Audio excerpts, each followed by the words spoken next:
origin, a story, one of which is great.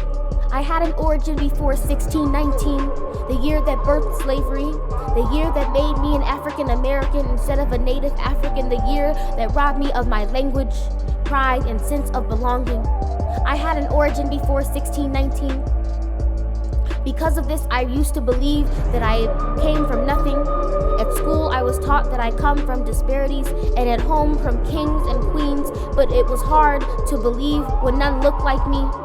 I was shown that I come from ignorance, from women who can't hold their tongues, and men who can't hold the title of being a father, so they leave. That I come from nappy heads, poor communities, and bleeding hearts.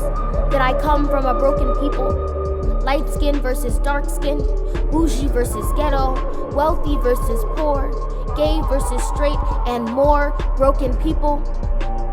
Acting black has become a fad, and being black has become a burden.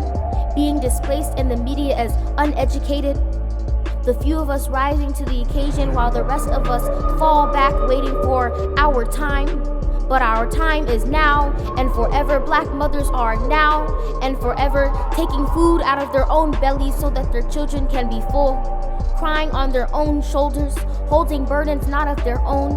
Being the shelter when there is no longer a home. Black mothers are now and forever. I come from before 1619. I come from unproportioned blood, sweat, and tears, from birds without clipped wings, from Songhai in the kingdom of Mali. It is not easy living in a country built upon white supremacy principles, especially when you are not white and for so long have been seen as a commodity. Brutalized, exploited, sexualized, mostly for entertainment for society. Jim Crow is still upon us, it's just invisible. Sold into the judicial and education system by politicians and legislative officials. Just so you know, the school to prison pipeline system is not coincidental. Knowing the truth while being force-fed lies closes my throat and opens up my eyes, but it is sickening to see. I have seen Africa with my own eyes, for Ghana and Nigeria are my own home countries. From the power in a black woman's voice, to the pride in a black man's walk, to the innocence in a black child's eyes, to the drums beaten by hands engraved with rhythm in each and every one of our hearts.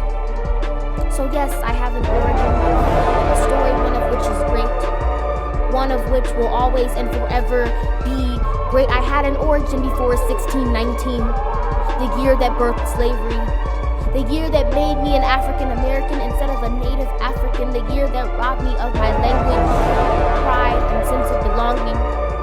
I had an origin before 1619.